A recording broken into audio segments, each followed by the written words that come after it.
Hey, everybody. Welcome to the Table Podcast.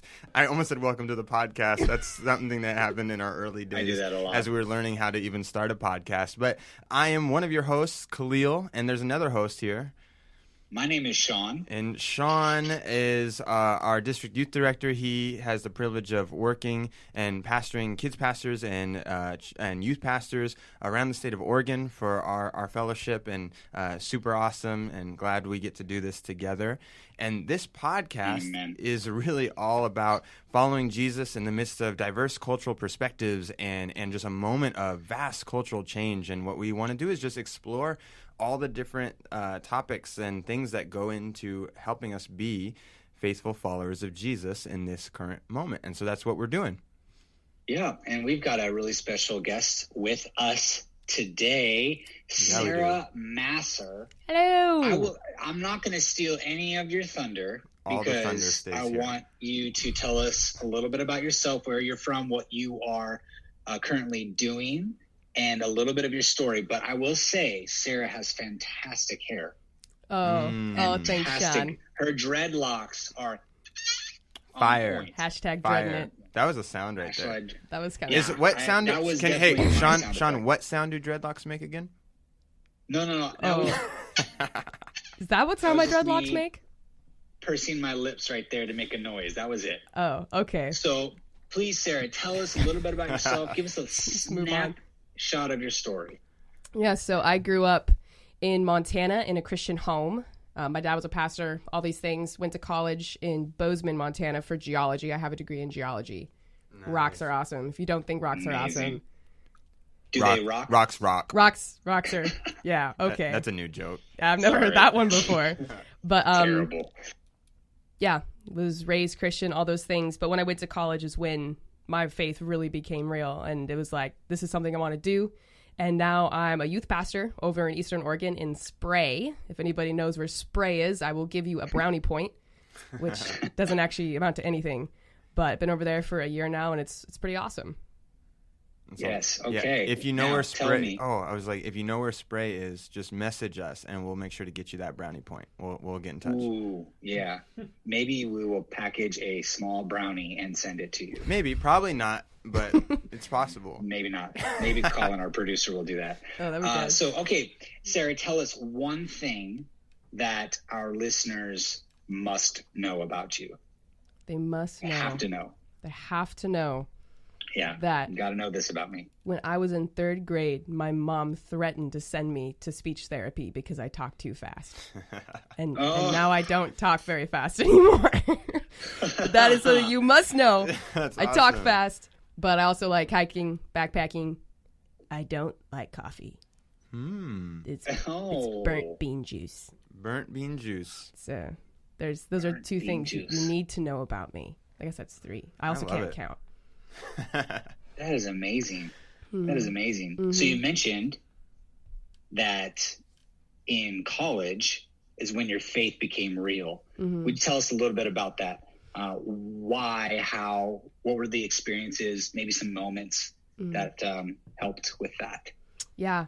I remember also in third grade when my mom was threatening me, but I remember we had a playground that was slanted and I was at the top of the playground. And I remember looking over the playground and being like, Lord, one day every knee will bow and every tongue will confess that you are Lord on this playground. And then I went and like tackled some boy. So I think that was like my spiritual peak. And then from there, it was just all downhill. And it was, I don't know, we moved a lot. Well, once when I was in high school, and it was just, it's just what we did. My dad was a pastor. I made sure, music worked, slides worked. And it was just, I don't know, God was just God. And he wasn't that important, but he's just what I did. And then when I went to college, I kind of came face to face with that. Is this going to be my faith or is this not going to be my faith?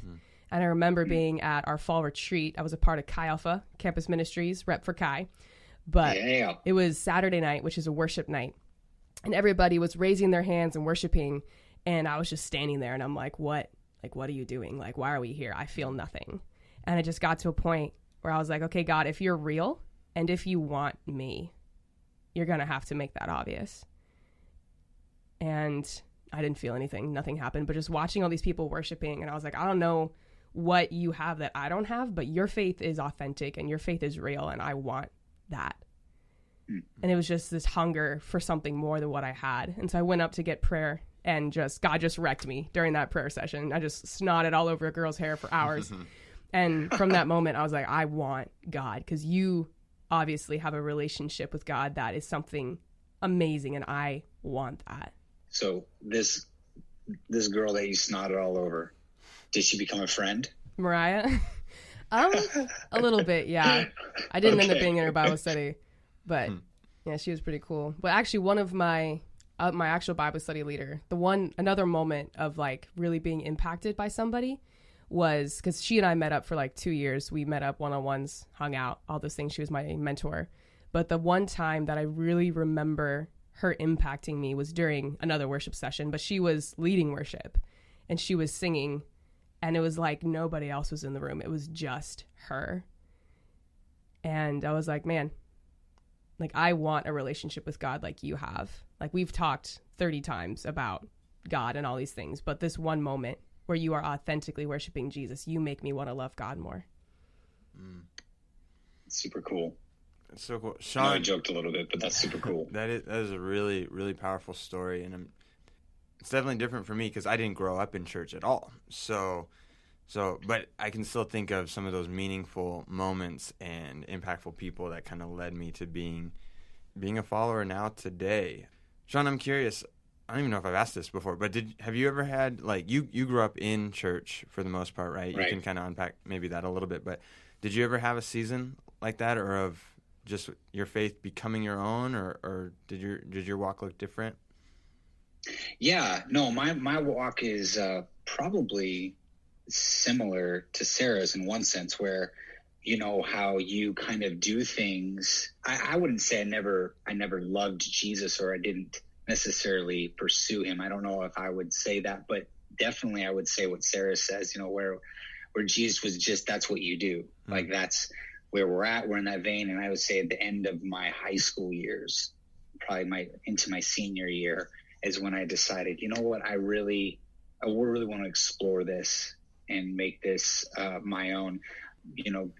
And it's interesting. We're talking about moments here. We're talking about just a meaningful impact and long-lasting impact. And I think this is a thing that culture at large really strives for. We want to create moments because we are so driven in the moment that actually impact us long-term, you know? And so like we're in reality, we're built as humans to experience. You know, Sarah, you talk about the hiking that you do and you know, and all of that, the hammocking, another H word there for you. And we experience life in moments. And so I would say that for me, what really helped make my faith my own was older guys who took notice of me, not even necessarily my potential or whatever, that regardless of that, they invested in me. You know, the programs and all that stuff were great. We had a really great youth ministry growing up. I went off to school, but my story is somewhat similar, you know, to Sarah's in that, where I can point to moments at a summer camp or like Sarah said, a retreat or a worship night or whatever. And I say, you know what, that's when Jesus met me, but it was the follow-up, you know, with an adult who cared enough for me, and even peers. No, that's really cool. I think as you were talking and you said we live life through these moments, I even think we live life through memories. We live our life. I mean, I'm oftentimes telling stories of things that happened in the past or connecting with people through funny stories, deep moments, but it's all memories of things that happened. And I think that's kind of what we wanted to chat about that here a little bit, because the three of us are all involved in vocational ministry in some way, but all of us as followers of Jesus are ministers of the gospel, and we want to see our friends come to know Christ and come to find their identity in him. And we're always thinking about what will be the most impactful. And as you guys were talking, I was thinking, ooh, we could call this podcast "Reclaiming Lasting Impact Through Meaningful Moments," and really thinking about what actually has the most lasting or significant impact in people's lives. For us as Christians in the church, it might not always be the sermon or the church program, or even if we're trying to get people to our church to experience that. Those are good things. Of course, I believe that. But some of the most lasting impact or the most meaningful moments or the life-altering experiences actually could be the mundane or the small or the minute that in the moment we tend to take for granted. Mm. That's actually interesting. It leads me to a question. I want to get both of your perspectives. We'll give you the mic first, Sarah. Does culture at large in general prioritize like long-lasting relational impact, or should it? So does our culture, I mean, from your perspective, prioritize like deep, meaningful impact over a long period of time? And should it even do that? Yeah, I was talking to a friend the other day, and he was talking about how everything we do is just a battle of influence. Like, who can influence who better or worse? Like, in the dark side or the light side, he was using those words, influence a person. And I think culture really wants to have those deep, meaningful impacts because we were created that way by God, to have deep, lasting relationships. But when Christ isn't at the center, we begin to use people to feel fulfilled. And that does not create a good foundation for a long-lasting relationship. I think about back in my days, but my first 3 years of college, like I did not have any lasting relationships with anybody because I felt like if people didn't need me, they wouldn't want me. And so every time somebody didn't need me as a study partner or as a Bible study leader or just for anything, I'd cut off the relationship because you don't need me and you might not choose me if you don't need me. And just those insecurities, that battle in culture, like not just, I mean, I'm a Christian and I still struggle with that. I can't imagine if you're not a believer. And it's just like, well, I can't because you're not going to fulfill me and make me feel wanted. So I'd rather just be alone, even though I want that deeper relationship. But they don't give you a way to make it sustainable. Like only Christ can do that. So it's almost like we find and attach our identity based on relationship, what I can receive. It's almost transactional, even though the motive and intention might be that I actually really want deep, meaningful relationship because I am a relational being, but it ends up being almost broken and twisted. That's interesting. Yeah, that's good. That's a good perspective. It's almost utilitarian. It's seeking. Man, that was really profound when you said, using people, basically. It's amazing how we can subtly fall into the trap of using people for some ultimate end in our own heads. And when I think about where we're at currently with culture, I think it comes back to what we're defining as like the end goal or what's important. Because if it's career success or status or influence or being a social media influencer, being the CEO of a company or being the most popular or whatever, there's so many different things, like having the most money or the most material things, then that actually becomes our priority. And we end up using people to get to those ends. And what I've felt like in my heart is a lot of times we can see people as stepping stones or something to push off of to get to some other ultimate goal, if that makes sense, right? We see them as, this is my launch point towards the goal that I'm pursuing, where actually, from a biblical perspective, the end goal, we were created for community, community with God and community with others. And so to try and look past people towards some other goal is actually to miss the goal, to miss what is most important. And so to answer your question, Sean, I think I'm not sure that culture prioritizes lasting relationships, meaningful relationships.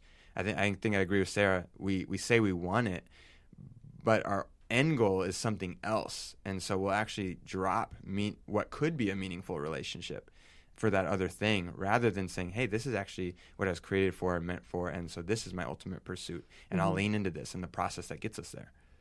Well, which, to both of your points, speaks to the cancel culture that we see today, that if you don't see things the way I do, right, you're canceled. Done. You're gone. Yeah. So the priority and the pursuit is not necessarily unity within diversity, or to uphold the humanness in all of us, and to see through the lens of grace and mercy and kindness, and like, hey, okay, well, I don't agree with you, but I would love to, I still want to value, if you will, the relationship piece and the image of God in you. Instead, it's you're bigoted, you're judgmental, you're hateful, you're this or that. And so and therefore I'm not going to listen to you, or I'm going to delete you. Unfriending became a really popular term, you know? Huge, yeah. It just made me think, and now I'm losing my thought, but it just made me think in this cancel culture, you know, it's, oh, if you're this, then you believe that or whatever, and then therefore I don't need you. We throw that out. Do we even want to get to know people that are different than us? Do we even want that? Because it's hard to prioritize relationship and lasting, it's hard to prioritize getting to know someone if the moment they have a different perspective, you just, that door closes. You don't want to anymore. You know? Yeah. So, or you have an agenda. Yeah. Yeah, it all comes down to your ultimate end goal, and what is your motive, and thinking about that, especially in youth ministry. Like, what is my motive? I want to impact students. I want to have a meaningful impact, but how am I going to go about doing that? And it's so easy to make like, oh, well, they are really doing well. They're excelling in youth ministry. Obviously, I'm a good youth leader, and that's not the way it's supposed to be. I mean, Paul talks about that in 1 Corinthians, like, oh, well, I watered, Apollos planted, but it's the Lord who brought the increase. And just having that mindset first of it's the Lord who brings the increase. And it doesn't matter if I'm even wrong. Like, it's not me, and not attaching my identity to my perspectives. Because once you have a relationship with someone and you go deep, you're going to end up, like, you're going to get into people's idols, and you're going to get into things that they value and they cherish so much and they're not going to let go of. So how humble am I going to be? Like, how am I going to exhibit Christ in the deep, dark recesses of people's souls and my soul? Because it's going to get messy. And will we stand, or will we just back up because it's too hard? Yeah, that's good. And it speaks to that, the on mission, the kingdom of God is the ultimate ends and means. It's all of it. That Paul passage is good. So we're talking about lasting impact and meaningful moments, and for a second I was like, are we even on track with this conversation? But I so think we are, because what we touched on end goals and ultimate purposes, right? There's so many ultimate purposes that clamor for our attention, and I think remembering that we were created for community and relationship with God and with others sends us on a trajectory towards people and towards loving people well. And when we think about the church, I'm like, that's who we should be, right? We should be people who love. And as we think about the memories in our lives, the most meaningful circumstances in your life, I'm sure we have stories around this circle. It's probably not the church service. It's probably not the sermon, though there were some meaningful ones. It's probably something someone did for you, something someone said, a time someone showed up or just sat with you or blessed you in a way you didn't expect, demonstrated that you were loved not because of what you do or that you were needed, but simply for who you are. And so as we talk about this, you know, getting into maybe the practical, I don't know, maybe you have stories, maybe this sparks something else, but is that where the greatest impact for the average Christian is? What do you think, or got another perspective on that? This is something that I've been thinking about a lot recently, because going back to the Corinthians, but 2 Corinthians chapter 2, I think it is, or 3, he's talking about how we are the fragrance of Christ, of life leading to life or of death leading to death. And I think about back when you play sports and, you know, you're done playing a sports game and then you're kind of hungry and you go home and your mom's making spaghetti with the garlic bread and the breadsticks, and you're like, and you smell that and you're like, I'm full now. That was great. I'm going to go do my homework now. It's like, no! It's like, because I smelled that, I am starving. And talking about having lasting impact, meaningful impact. Like, I don't want someone to come to me and be like, man, you just answered all my questions about God. I'm good. I can go home. Like, we're great. No, I want them to come to me and I want to smell like Christ. Like, I'm not the bread of life. I smell like the bread. Come on. And they're like, I come to you and then I leave hungry. Like, I want to read my Bible. I want to study. I want to worship. And every single moment or meaningful or impactful moment I can think of in my entire life is when someone was loving Jesus authentically and that smell was coming off of them, because you cannot control how you smell. You can cover it with cologne. You can wash that soap, but eventually you will show what you smell like. Yeah. Like when you get pulled over for drunk driving, they just talk to you until the breath comes up, because you can hide it with whatever you're eating for a little while, but eventually it comes through.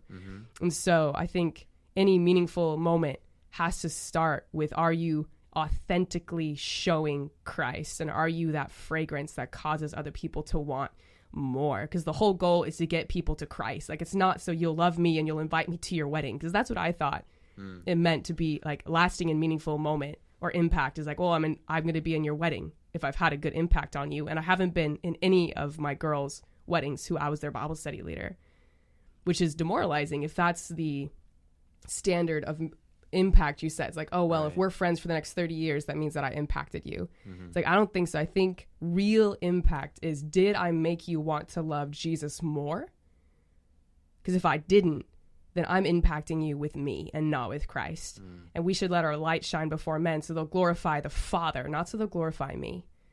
And that's like that's where we should start. You can't fake authenticity. You can't fake vulnerability in the presence of God. I mean, Moses, when he came down the mountain, his face was glowing and he didn't know it.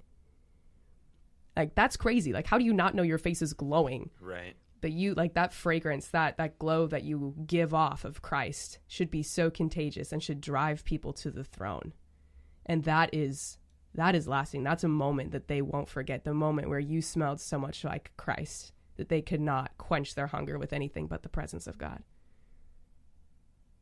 And what you're talking about here, Sarah, is something that can't necessarily, I know we've been talking a lot about moments, but it's moments over time. We're so instantaneous. We're so, we are so instant gratification in our culture. And not just within our culture, within the church, which is within followers of Jesus, that we forget sometimes that, yes, there are those moments, and we want to make sure that we're cultivating sacred moments, but over the long haul is really what makes things meaningful in one sense. I like the idea of, do you smell like Jesus, because that's really what's going to draw people to him. No, that's so great. And as we talk about these moments, I was talking with some people on my team recently, and we were talking about our first impressions team at the church. We have a first impressions team of people who greet and help people sign in and do a good job of being a welcoming presence. But we started asking, we're talking about first impressions, what about lasting impressions?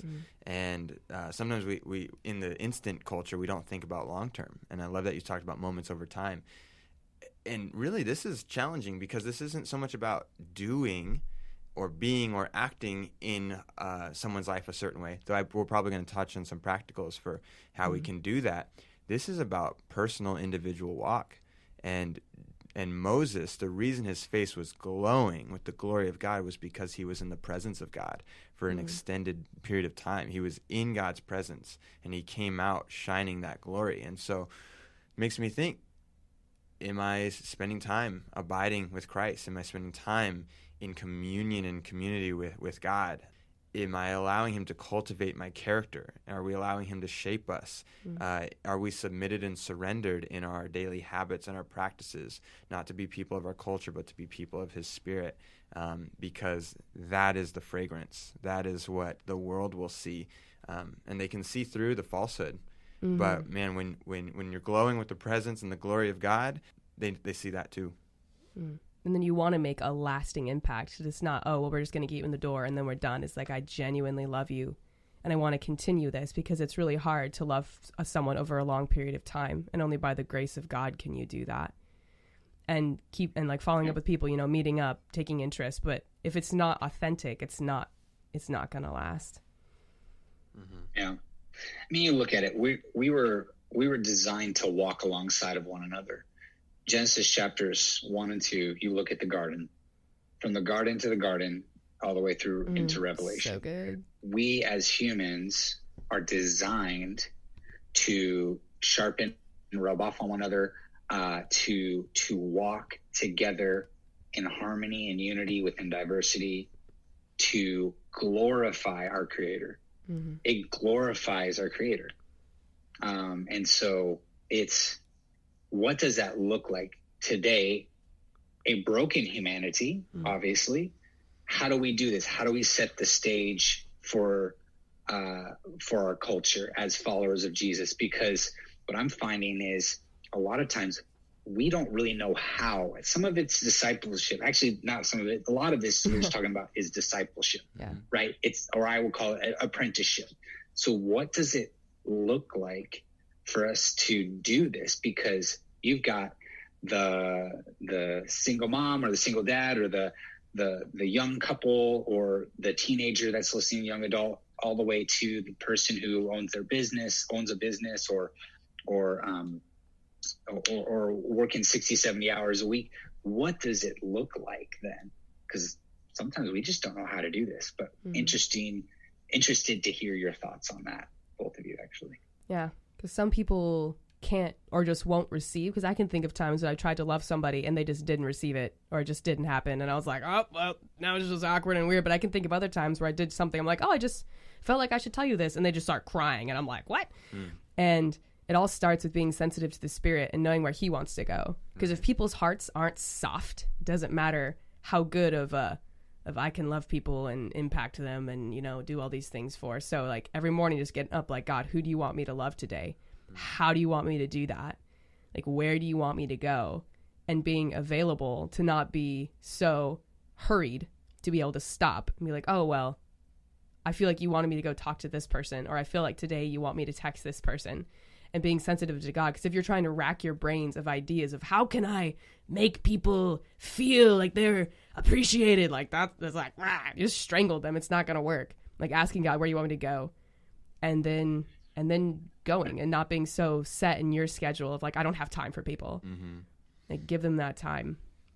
However you feel like God wants you to, a text, a call, a meetup. Yeah. I mean, just paying attention. It's great. I was just going to say that, Sean. We posted it on our Instagram page a while ago in one of the podcasts on unhurriedness with Andrea Mendenhall. We said, you know, help me, Lord, to pay attention. And it's this idea of we need to take intentional time to submit ourselves to the Spirit, to check in, and to then spend our day in a posture of not just hurriedness and going and moving and trying to accomplish our tasks, or again, it comes back to that ultimate goal. But if our ultimate goal is to love people, then we'll say, God, help me to pay attention to people and show me opportunities to love and to bless.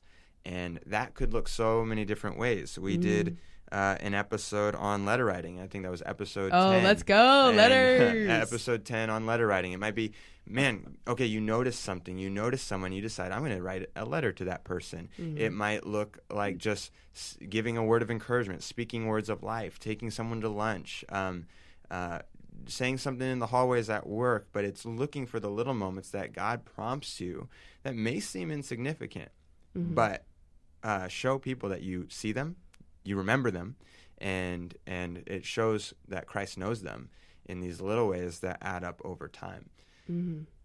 Yeah, I know people who every person they meet, they write down their name, and they've got just a collection. And yes, you could do that on the phone as well, but I would say, do you have like a 3x5 card or a series of cards or something that are business size that you would write? They would write their name down. They would collect it, and they would pray over those people weekly or monthly. That's meaningful. You know, that's very meaningful. The idea of remembering people's names, you know, you kind of mentioned it there, Khalil. Oh yeah, remembering things about them, that's huge. Like, was I fully engaged when we had our conversation that I could remember things about you? Like, that's huge. And praying that God would keep your mind in that space and going into conversations being like, God, I want to love this person well, instead of just walking into it. Because if you're just doing it on your own strength, it's probably not going to go very well. Mm-hmm. And then mentioning, and you guys we're talking about it, intentionality. We're hitting on it hardcore. Mentioning that the idea of what would it look like if every follower of Jesus decided to take 1, 2, or 3, depending on your capacity and ability to do it with time, people, and walk with them. That's a phone call conversation once a month. That's a coffee every month or two, depending on how far away you are from that individual. But what would that look like if we, and it doesn't matter. Like you could be 16 years old. I love going to kids ministries because I get to do that now in my role. I get to go to different churches and stuff, but I love seeing 16, 15, 17-year-olds in kids ministries loving on 5, 6, 7, 8-year-olds. And playing video games with them and doing worship motions with them. Now, this is obviously our context, and I don't know, I'm not saying that all of our subscribers or people listening are in a church context, but this is our context, and it's just fantastic to see that. So besides your age, who are we deciding to say, you know what, I'm going to invest in you, letter writing, all the different things that we've talked about. That's just a great question for all of us as followers. And I want to unpack, you did, but that phrase of walking with just a little bit, and maybe in a slightly different way too, because I think, okay, what is walking with? And you said it's literally doing things together. We might say doing a life with each other. And I think we have to remember too, and I've fallen into this trap, that being a Christian, obviously one of our ultimate desires in life is that people would come to know Jesus. And so we also need to be careful that our relationships, especially with those who are not Christians, isn't just that, where it's every interaction is just we are actively working to see that they would come to know Jesus, but some of that might just come from our life being lived next to them and them seeing what it looks like to be someone who belongs to the kingdom. But I had to ask myself in a couple of my relationships with people who were not yielding to the gospel, were not responding, and I just simply asked myself, if this person never became a follower of Jesus, would I still be their friend? Ooh, that's would I still be their friend? And I actually was challenged on a couple because my ultimate goal became that person would pray the prayer and I'd check the box, or that I use the phrase that they would become one of your like Christian trophies on your shelf. And my heart wasn't right. And the moment that I realized that, I said, if this person never became a follower of Jesus, I would still be their friend. I would still want to be in their life. We would still do lunch and coffee and all the things. My approach completely changed, and I began to have more meaningful impact in their life, and all sorts of doors opened as well. And so walking with isn't just doing it for that goal, but we love people because they're made in the image of God and they're loved by God. Regardless. And I think that's important because that affects how we walk with people. And in the scriptures, the idea of long suffering, I didn't look this up, but I would venture to say a good chunk of time is attached to intimacy. Either intimacy with Christ or with God, greater God, Father God, or intimacy with one another. This idea that long-standing, Sarah, you mentioned it just probably 5 or 10 minutes ago, this idea of just actually getting close to people. It takes time, it takes energy, effort. This idea of long-suffering. And so am I willing, Khalil, you nail it. That's the question I've asked myself for decades. Will I still be this person's friend? And so anyway, it's been great to have Sarah. I'm going to give you kind of the last word, okay, and then we'll wrap up. But I want to give you the last word. Is there something that you would like to say, speak to this?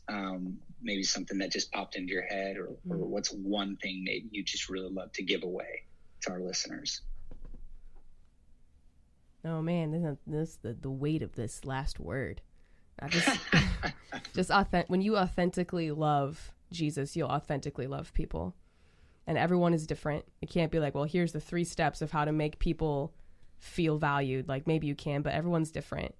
Like, if you genuinely love someone, you'll find out what makes them feel valued, and you'll do that. but it all comes from that, like, oh, well, I love God, so I'm going to love people. The first commandment, love God, and then love people, and don't turn people into projects, because I definitely do that. But yeah, just come to Jesus. How's your relationship with God? Because if it's out of whack, you're not going to love people well, and you're just going to use them instead. That's good. It's challenging. It's definitely that is very challenging. It's definitely my tendency to lean that way. Well, thank you so much for being on. You are a deep well of wisdom, and you are killing it as youth pastor out in the middle of Eastern Oregon. Aw, thanks. And so we really appreciate you. Absolutely. And let's put this into practice. Those of you who are listening, thank you for listening. Let's go out there and let's be intentional, and let's make tables wherever we go, which translates into sacred moments with whoever we come into contact with. And so thank you for listening.